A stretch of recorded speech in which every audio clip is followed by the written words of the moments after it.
अस्सलाम वालेकुम students. Real analysis का आज हमारा लेक्चर नंबर 2 है।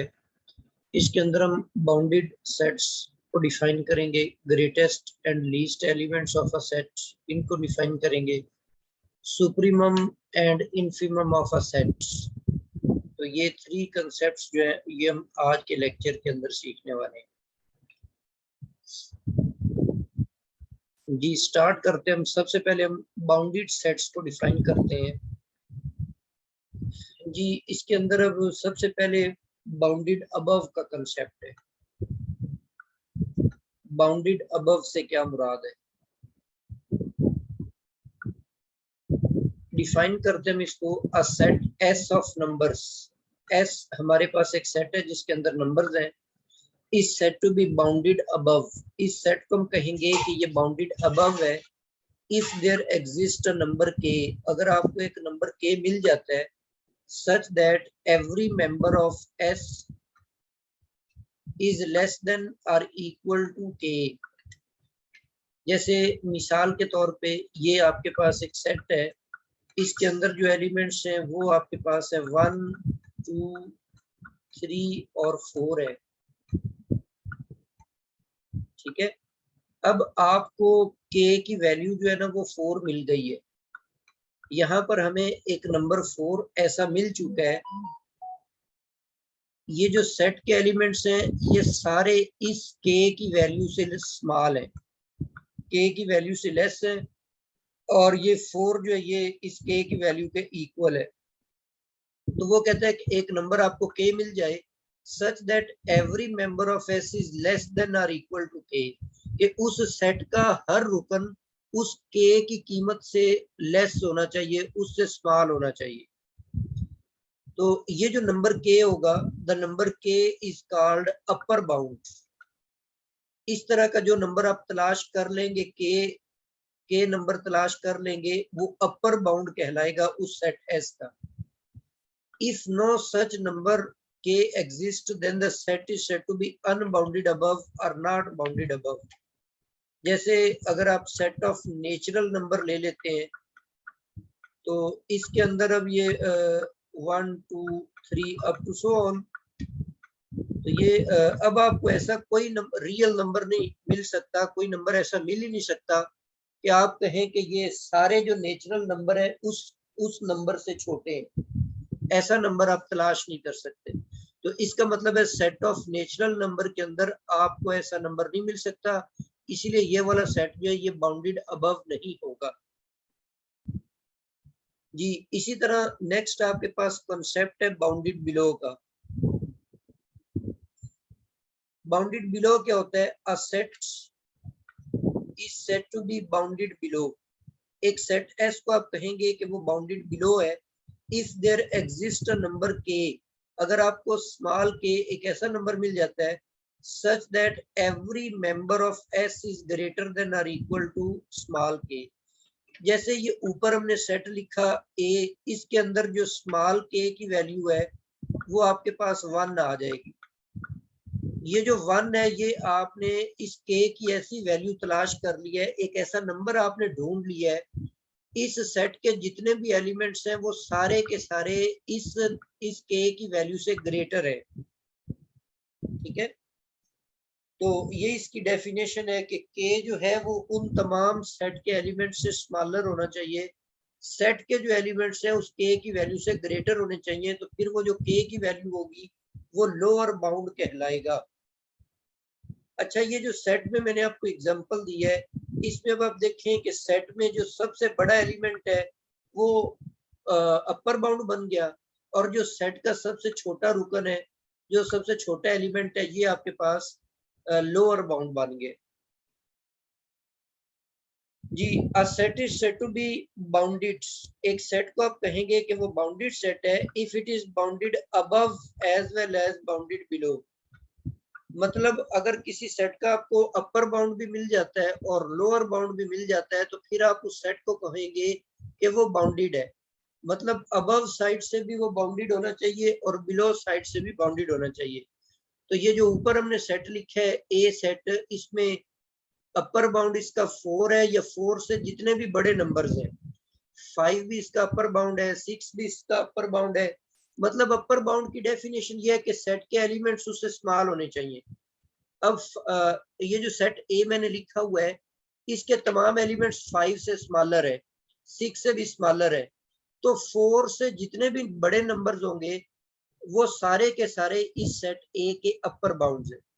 इसी तरह 1 इसका लोअर बाउंड है, 1 से छोटे जितने भी एलिमेंट्स हैं, जैसे 0 है, -1 है, वो कोई भी रियल नंबर हो सकते हैं 1 से छोटे, वो सारे के सारे इस सेट के लोअर बाउंड्स है। इससे एक बात को और पता चल गया कि जो अपर बाउंड होता है वो यूनिक नहीं होता, बल्कि वो एक से ज्यादा होते हैं। इसी तरह जो लोअर बाउंड होता है वो भी यूनिक नहीं होता, वो भी एक से ज्यादा होते हैं। तो ये बात नोट कर लें कि upper bound is not unique. ये मैं इधर राइट कर देता हूँ, अपर बाउंड जो होता है ये यूनिक नहीं होता।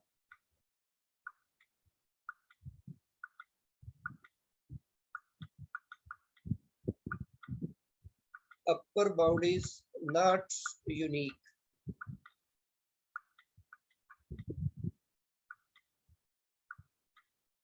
इसी तरह लोअर बाउंड के लिए भी यही स्टेटमेंट आप लिखेंगे कि लोअर बाउंड भी जो है वो यूनिक नहीं होता, बल्कि हर सेट के अगर कोई अपर बाउंड एग्जिस्ट करता है तो वो एक से ज्यादा होते हैं। इसी तरह लोअर बाउंड भी एक से ज्यादा होते हैं। तो ऐसा सेट जिसका अपर बाउंड भी एग्जिस्ट कर रहा हो, लोअर बाउंड भी एग्जिस्ट कर रहे हो, तो वो सेट जो है वो बाउंडेड सेट कहलाता है। तो this is the concept of bounded set. Next हमारे पास कुछ एग्जांपल है यहाँ पे, जैसे सेट ऑफ नेचुरल नंबर है। Set of natural number is bounded below. ये बाउंडेड बिलो तो है क्योंकि 1 इसका लोअर बाउंड है और 1 से जितने भी स्मॉलर है वो इसके लोअर बाउंड है, लेकिन इसका अपर बाउंड जो है वो एग्जिस्ट नहीं करता, इसीलिए ये बाउंडेड अबव नहीं होगा, ये ओनली बाउंडेड बिलो होगा। अगर आप सेट ऑफ इंटीजर्स को देख लें तो set of integer bounded below भी नहीं होगा और ये बाउंडेड अबव भी नहीं होगा। इसी तरह ये थर्ड एग्जांपल मैंने एक फाइनाइट सेट लिखा हुआ है। इस फाइनाइट सेट के अंदर ये 1 इसका लोअर बाउंड है और 10 इसका अपर बाउंड है। तो ये एक बाउंडेड सेट है, इसका लोअर बाउंड भी एग्जिस्ट करता है और अपर बाउंड भी एग्जिस्ट करता है। 10 से जितने भी लार्जर नंबर होंगे वो सारे के सारे इसके अपर बाउंड है। इसी तरह 1 से स्मॉलर जितने भी नंबर होंगे वो सारे के सारे इसके लोअर बाउंड होंगे। इंटरवल्स की तरफ आ जाते हैं हम। अच्छा, इंटरवल्स को थोड़ा सा डिफाइन हम कर लेते हैं। एक होता है क्लोज्ड इंटरवल।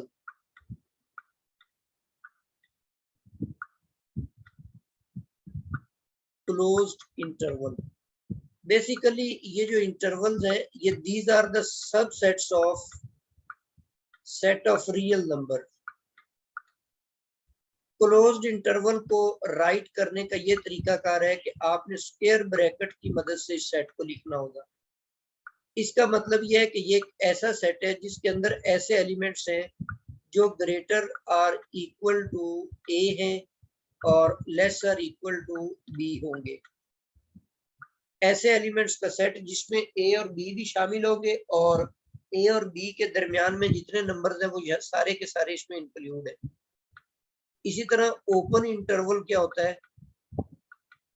ओपन इंटरवल को आप स्मॉल ब्रैकेट की मदद से लिखते हैं, जैसे 1 से 2 तक मैं राइट कर देता हूँ। इसका मतलब ओपन इंटरवल का मतलब यह है कि इसमें एंड पॉइंट्स इंक्लूड नहीं होते, मतलब 1 भी इसमें शामिल नहीं है, 2 भी इसमें शामिल नहीं है, लेकिन दरमियान वाले सारे शामिल है। तो इसको आप इन इक्वालिटीज की मदद से यूं लिखेंगे कि x is greater than 1 and x is less than 2। जी, नेक्स्ट आपके पास है हाफ ओपन या half closed interval. Half open या हाफ क्लोज्ड इंटरवल को आप कैसे लिखते हैं? इसका तरीकेकार ये है कि एक तरफ आप स्क्वायर ब्रैकेट ले लेते हैं और दूसरी तरफ आप ओपन ब्रैकेट ले लेते हैं।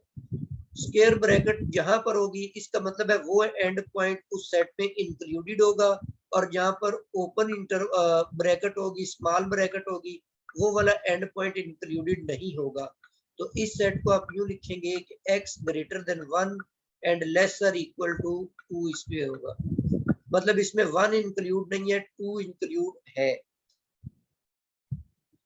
तो अब यहाँ पर जितने भी इंटरवल्स है, क्लोज्ड इंटरवल है, हाफ ओपन या हाफ क्लोज्ड इंटरवल है या ओपन इंटरवल है, ये सारे ही बाउंडेड होते हैं। ये जो ए होता है ये इनका लोअर बाउंड होता है और बी जो इनका होता है ये अपर बाउंड होता है। लेकिन ये जो रेज होती हैं, मतलब इनफाइनाइट इंटरवल्स आप इनको कह सकते हैं। तो इनफाइनाइट इंटरवल्स के अंदर या रेज के अंदर, जैसे ये रे है, ये बाउंडेड बिलो है लेकिन बाउंडेड अबव नहीं है, और ये सेकंड जो है इंटरवल है इसमें ये बाउंडेड बिलो नहीं है, बाउंडेड अबव है, और ये पूरे का पूरा सेट ऑफ रियल नंबर लिखा हुआ है, this is not bounded below and not bounded above.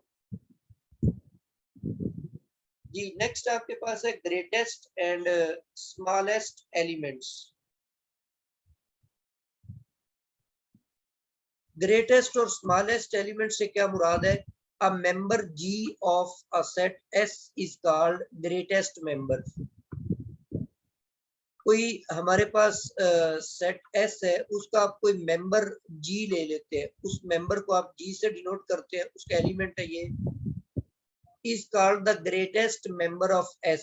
इस G को आप कहेंगे कि ये S का सबसे बड़ा एलिमेंट है if every member of S is less than or equal to G. जैसे ये प्रीवियस हमने एग्जांपल ली थी कि सेट ए के अंदर हम एलिमेंट्स ले लेते हैं, वन ले लेते हैं, 2 ले लेते हैं, 3 ले लेते हैं, तो 4 आ जाते हैं इसके अंदर। अब यहाँ पर ये जो 4 है ये सेट का एलिमेंट है। देखिए जो पीछे आपने बाउंड्स पढ़े ना, अपर बाउंड या लोअर बाउंड, वो सेट से बिलोंग कर भी सकते हैं और सेट से बिलोंग नहीं भी कर सकते, लेकिन यहाँ पर ग्रेटेस्ट एलिमेंट के लिए कंडीशन है कि जो ग्रेटेस्ट एलिमेंट होगा वो सेट के अंदर बिलोंग करेगा। जैसे प्रीवियसली आपने एग्जांपल देखी, ओपन इंटरवल था 1 और 2, इसका अब जो अपर 2 इसका अपर बाउंड है, लेकिन 2 इस सेट का एलिमेंट नहीं है। इसी तरह 1 इसका लोअर बाउंड है, लेकिन 1 इस सेट का एलिमेंट नहीं है। तो ये थोड़ा सा डिफरेंस है ग्रेटेस्ट में और अपर बाउंड में। जो ग्रेटेस्ट या मैक्सिमम, इसको बाज बुक्स के अंदर मैक्सिमम एलिमेंट भी लिखा होता है, तो सेट का जो मैक्सिमम एलिमेंट होगा या ग्रेटेस्ट एलिमेंट होगा वो सेट हमेशा सेट को ही बिलोंग करेगा, सेट से वो बाहर नहीं हो सकता। जी इसको उसने यूं भी लिखा हुआ है कि पहली कंडीशन ये है कि जी जो है, जो ग्रेटेस्ट एलिमेंट जी है ये एस को बिलोंग करे, और फिर ये जो जी है ये एस के तमाम एलिमेंट से ग्रेटर होना चाहिए, ग्रेटर और इक्वल, यहाँ पर इक्वल की कंडीशन भी है। Similarly a member small g of the set is its smallest or the least member if every member of the set is greater than or equal to G. जैसे ये ऊपर वाले set के अंदर 1 लिखा हुआ है, तो 1 इस सेट का स्मॉलेस्ट एलिमेंट है। तो इसी तरह जो स्मॉलेस्ट या लीस्ट एलिमेंट है ये भी सेट को बिलोंग करेगा। मतलब आप ये कह सकते हैं कि जैसे ये इंटरवल मैंने लिखा है 1 और 2, इसका जो लोअर बाउंड है वो 1 है, लेकिन इसका लीस्ट एलिमेंट एग्जिस्ट ही नहीं करता। इसी तरह 2 जो है ये इसका अपर बाउंड है, लेकिन इसका मैक्सिमम एलिमेंट इस इंटरवल का एग्जिस्ट नहीं करेगा। क्लियरली अ सेट मे और may not have the greatest और लीस्ट मेंबर। तो इन ऊपर वाली एग्जांपल से भी ये बात वाज़ेह हो गई कि लाजमी नहीं कि हर सेट का भी ग्रेटेस्ट और लीस्ट एलिमेंट एग्जिस्ट करे, लेकिन उसने एक और बात लिखी है, but N upper bound of set if it is a member of the set is it's greatest member. मतलब अगर आपके पास अपर बाउंड एग्जिस्ट करता है और उस सेट के अंदर बिलोंग करता है, तो फिर वो इस सेट का ग्रेटेस्ट एलिमेंट लाजमी तौर पे होगा। A finite set always has the greatest as well as the smallest element। तो ये ऊपर हमने एग्जांपल फाइनाइट सेट की लिखी हुई है, इसमें स्मॉलेस्ट एलिमेंट भी एग्जिस्ट कर रहा है और ग्रेटेस्ट एलिमेंट भी एग्जिस्ट कर रहा है। जी इसकी भी हम एग्जांपल्स देख लेते हैं। यहाँ पे ये सेट ऑफ नेचुरल नंबर है, तो यहाँ पर ये जो 1 है ये इस सेट का लीस्ट एलिमेंट है, लेकिन इसके अंदर ग्रेटेस्ट एलिमेंट जो है वो एग्जिस्ट नहीं करता। जो सेट ऑफ सेकंड एग्जांपल है कि set of integer has no least element and greatest element. Set of integer के अंदर ना ही तो लीस्ट एलिमेंट एग्जिस्ट करता है और ना ही ग्रेटेस्ट एलिमेंट एग्जिस्ट करता है। ये मैंने एक फाइनाइट सेट ले लिया है, 1 इसका लीस्ट एलिमेंट होगा और 10 इसका ग्रेटेस्ट एलिमेंट होगा। इंटरवल आप ले लेते हैं, क्लोज्ड इंटरवल के अंदर ए जो है ये इसके अंदर इंक्लूडेड है, और इस सेट के अंदर जितने भी एलिमेंट्स हैं ए उन तमाम में सबसे स्मॉलर होगा, इसीलिए ए इज द लीस्ट एलिमेंट। और बी जो है वो इस सेट के अंदर इंक्लूडेड है और लार्जेस्ट एलिमेंट है तमाम जो इंटरवल के एलिमेंट्स उनके अंदर, तो b is the greatest element. इसी तरह हाफ ओपन ले लेते हैं, ये लोअर साइड से चूंकि ए इसमें इंक्लूडेड है इसीलिए ए इसका लीस्ट एलिमेंट होगा, बट बी इसमें इंक्लूडेड नहीं है इसलिए it has no greatest element, इस सेट में ग्रेटेस्ट एलिमेंट नहीं होगा। इसी तरह एग्जांपल नंबर 6 में लीस्ट एलिमेंट नहीं है लेकिन ग्रेटेस्ट एलिमेंट एग्जिस्ट करता है, और जो ओपन इंटरवल होता है उसमें ना ही तो लीस्ट एलिमेंट एग्जिस्ट करेगा और ना ही उसमें ग्रेटेस्ट एलिमेंट एग्जिस्ट करेगा। जी फर्दर हमारे पास कंसेप्ट है सुप्रीमम का।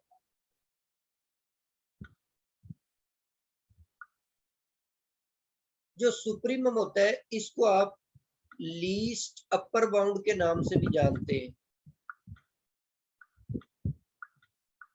Least upper bound. अच्छा लीस्ट अपर बाउंड से क्या मुराद है, पहले हम इसकी एक एग्जांपल देख लेते हैं। जैसे मिसाल के तौर पे एक सेट है मेरे पास 1 2 3 और 4। अगर मैं आपसे ये कहूं कि इसके सारे के सारे अपर बाउंड्स लिखें,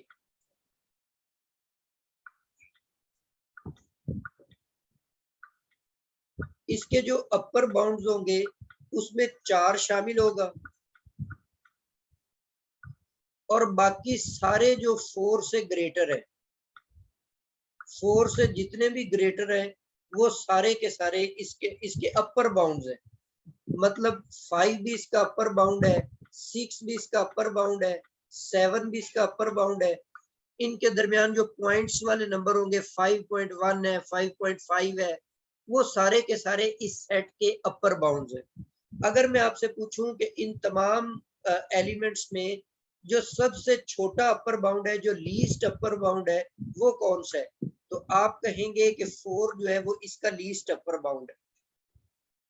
तो यही लीस्ट अपर बाउंड की डेफिनेशन है, नीचे यही डेफिनेशन लिखी हुई है कि if the set of all upper bounds, अगर आप एक सेट बना लेते हैं जिसके अंदर तमाम के तमाम अपर बाउंड्स मौजूद है एस के, हैज द स्मॉलेस्ट मेंबर, तो उनमें जो स्मॉलेस्ट मेंबर होगा, फर्ज कर लें कि हम उसको कैपिटल एम से डिनोट करते हैं, is called the least upper bound, उसको हम कहेंगे कि वो लीस्ट अपर बाउंड है, या उसका दूसरा नाम जो है वो सुप्रीमम होगा। अच्छा यहां से अब ये बात वाजे कि supremum of a set S may और मे नॉट एग्जिस्ट। सुप्रीमम जो है वो एग्जिस्ट कर भी सकता है, नहीं भी कर सकता। जैसे अगर आप सेट ऑफ नेचुरल नंबर ले लेते हैं तो सेट ऑफ नेचुरल नंबर के अंदर लीस्ट अपर बाउंड एग्जिस्ट नहीं करता। उसकी वजह यह है कि इसके अपर बाउंड ही एग्जिस्ट नहीं करते, तो जिसके अपर बाउंड ही एग्जिस्ट नहीं करते तो उनमें लीस्ट एलिमेंट आप कहां से तलाश करेंगे। तो इसका मतलब है कि जो अपर बाउंड होता है, ये लीस्ट अपर बाउंड, ये सुप्रीमम होता है, ये एग्जिस्ट कर भी सकता है, नहीं भी कर सकता। अच्छा दूसरी बात, इट मे और may not belong to S. जैसे अगर आप एग्जांपल ले लेते हैं इंटरवल की, ये इंटरवल मैंने ले लिया 5 से लेकर 8 तक, और ये ओपन इंटरवल ले लेते हैं। अब मैं अगर इसके अपर बाउंड्स की बात करूं तो 8 से लेकर 8 से आगे जितने भी 8 से ग्रेटर नंबर्स हैं वो सारे के सारे इस इंटरवल के अपर बाउंड्स हैं। उनमें जो सबसे स्मॉलर होगा वो 8 होगा आपके पास। तो 8 जो है ये इस सेट का लीस्ट अपर बाउंड है। लेकिन ये जो 8 है ये इस सेट को बिलोंग नहीं करता। अच्छा, वो पिछली स्लाइड पे आपने मैक्सिमम एलिमेंट या ग्रेटेस्ट एलिमेंट को भी पढ़ा। तो ग्रेटेस्ट एलिमेंट पर यह कंडीशन है कि वो हमेशा सेट को बिलोंग करता है, जबकि लीस्ट अपर बाउंड या सुप्रीमम पर ऐसी कोई कंडीशन नहीं है। ये सेट को बिलोंग कर भी सकता है और नहीं भी कर सकता। अभी इसी इंटरवल की बात ले लीजिए। 8 जो है ये इसका अपर बाउंड है, लेकिन 8 जो है ये इसका सुप्रीमम भी है, इसका लीस्ट अपर बाउंड है, लेकिन ये इसका मैक्सिमम एलिमेंट नहीं है। मैक्सिमम क्यों नहीं है? क्योंकि ये सेट को बिलोंग ही नहीं करता। तो इसका मतलब है कि मैक्सिमम जो है किसी सेट का वो सेट को ऑलवेज बिलोंग करेगा, लेकिन सुप्रीमम जो है वो लाजमी नहीं है। वो सेट से बाहर भी हो सकता है, सेट को बिलोंग कर भी सकता है। नेक्स्ट उसने ये बात लिखी हुई कि the fact that supremum is the smallest of all the upper bounds of S may be described by the following two properties. पहली प्रॉपर्टी ये है कि m is the upper bound, ये अपर बाउंड होना चाहिए। और दूसरी बात ये है कि s के अंदर जितने भी एलिमेंट्स हैं वो सारे के सारे इससे स्मॉलर होंगे।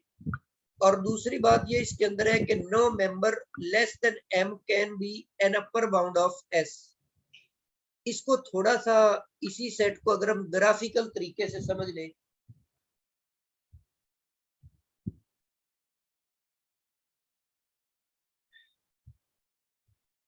इसी कंसेप्ट को हम ग्राफिकल तरीके से अगर हम समझने की कोशिश करते हैं, ये आपके पास 5 है और ये आपके पास 8 है।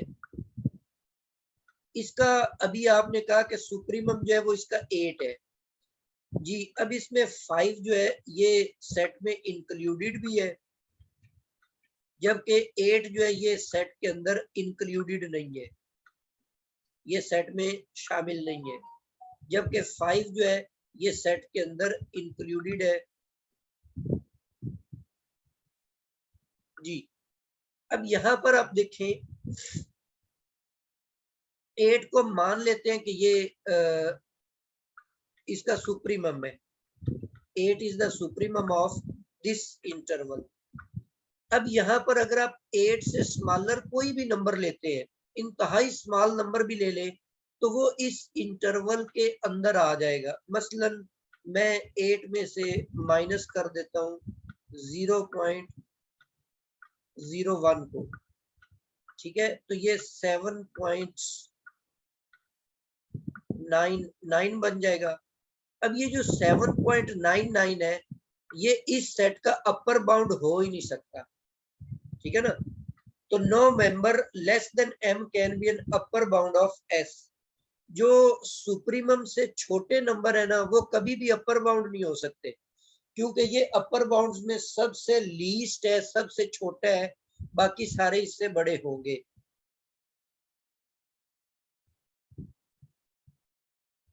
जी। नेक्स्ट कॉन्सेप्ट हमारे पास है इनफीमम जी। इसी एग्जांपल को लें आप, ये जो 5 और 8 इंटरवल हमने लिया हुआ था। अब मैं अगर बात करूं इसके लोअर बाउंड्स की, तो आप कहेंगे कि 5 इसका लोअर बाउंड है। 5 से स्मॉलर जितने भी नंबर्स हैं, 6 भी इसका लोअर बाउंड है। 6 नहीं, 4 इसका लोअर बाउंड है। 3 इसका लोअर बाउंड है। मतलब 5 से स्मॉलर जितने भी है, 4.5 भी उसमें आ जाएगा, पॉइंट्स में भी हो सकते हैं। तो 5 से ये स्मॉलर जितने भी रियल नंबर हैं ये सारे के सारे इसके लोअर बाउंड्स हैं। इन लोअर बाउंड्स में सबसे बड़ा लोअर बाउंड कौन है? वो 5 है।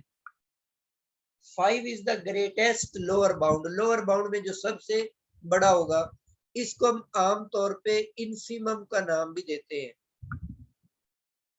Like the supremum, infimum of a set may और मे नॉट एग्जिस्ट। मतलब ये भी सेट का एग्जिस्ट कर भी सकता है, नहीं भी कर सकता। जैसे मिसाल के तौर पे अगर आप इंटरवल ले लेते नेगेटिव इन्फिनिटी से 3 तक, तो अब इसका जो इन्फिमम है वो एग्जिस्ट ही नहीं करता, क्योंकि इसके लोअर बाउंड्स एग्जिस्ट नहीं करते। तो ये सेट को बिलोंग, अगर ये एग्जिस्ट करता हो तो ये सेट को बिलोंग कर भी सकता है, नहीं भी कर सकता। जैसे अगर आप ओपन इंटरवल 3 to 5 ले लेते हैं, अब ये 3 इसका लोअर ग्रेटेस्ट लोअर बाउंड है, बट ये सेट को बिलोंग नहीं करता जी। इन्फिमम की जो प्रॉपर्टीज है वो भी इसी तरह 2 प्रॉपर्टीज इन्फिमम उनको सेटिस्फाई करता है। फर्स्ट प्रॉपर्टी है कि m is the lower bound of s, ये लोअर बाउंड्स में से एक होता है। No member greater than m can be lower bound. जब ये होता ही सबसे जो ग्रेटेस्ट लोअर बाउंड है 3 जो है ग्रेटेस्ट, अब इससे बड़ा जो भी नंबर आप लेंगे वो तो लोअर बाउंड हो ही नहीं सकता ना, क्योंकि ये सबसे ग्रेटेस्ट था, इससे बड़ा जो होगा वो लोअर बाउंड नहीं हो सकता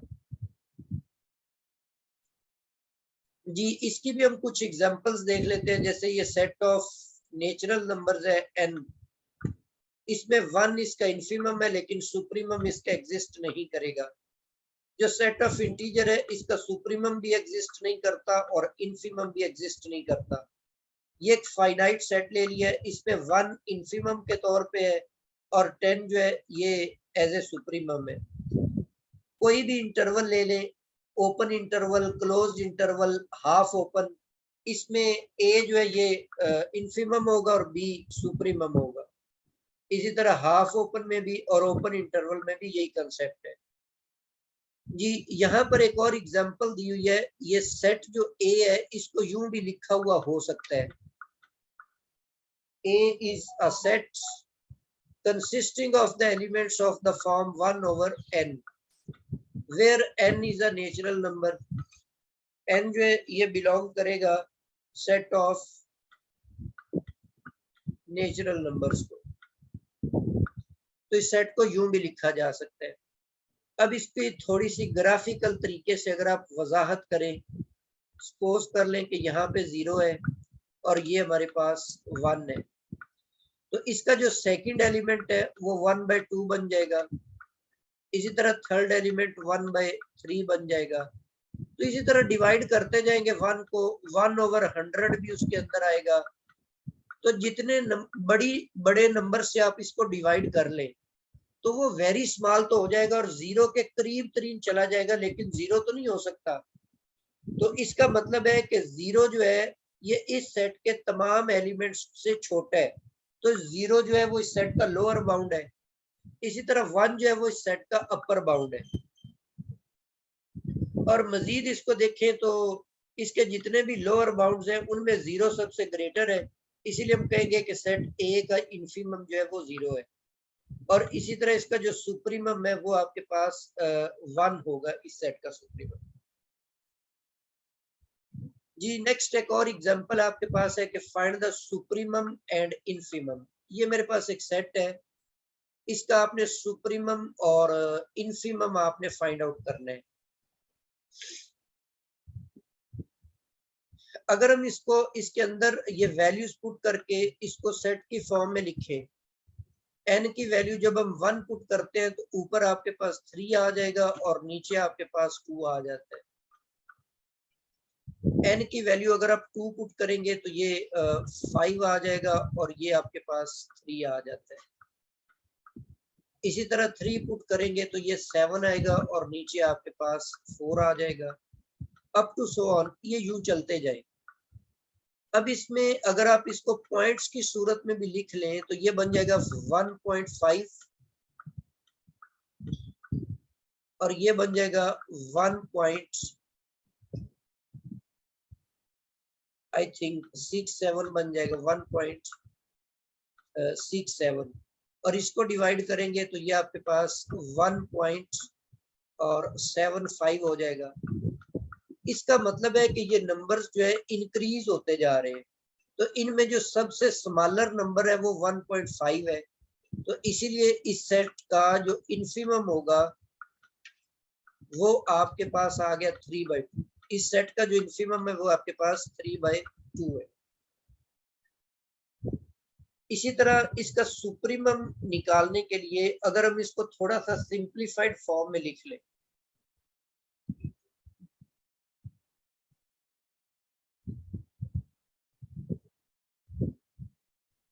सिंप्लीफाइड फॉर्म में लिखने के लिए सपोज हम इसको डिवाइड कर देते हैं, इसको प्रॉपर फॉर्म में चेंज कर लेते हैं। इस वक्त ये इम्प्रॉपर फॉर्म में है, तो इसको प्रॉपर फॉर्म में चेंज करने के लिए डिवीजन करेंगे हम। ये बन जाएगा 2n और +2। ये आपके पास कैंसल आउट हो जाएंगे और यहाँ पे आपके पास -1 आ जाएगा। मतलब इस सेट के जो एलिमेंट्स हैं इनको आप एक और तरीके से भी राइट कर सकते हैं।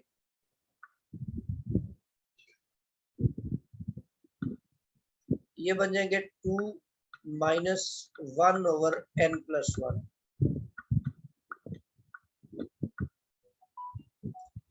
अब यहाँ पर ये जो n है इसकी वैल्यू अगर आप इंक्रीज करते जाए तो इसका मतलब है कि अगर n अप्रोच कर जाए इन्फिनिटी को, वेरी लार्जर नंबर पुट करें तो ये चीज 0 हो जाएगी, तो तब हमें 2 मिल जाएगा।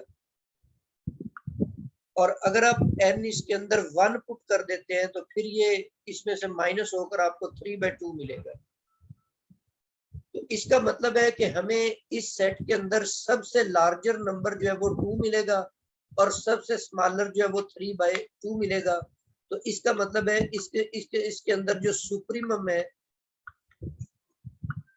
वो आपके पास 2 है। Supremum is the 2।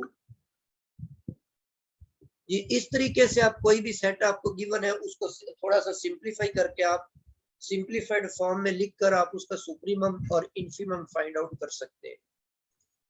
जी यहाँ तक हमारा आज का लेक्चर जो ये कंप्लीट हो गया। इसमें से अगर आप कोई चीज पूछना चाहते हैं तो पूछ सकते हैं।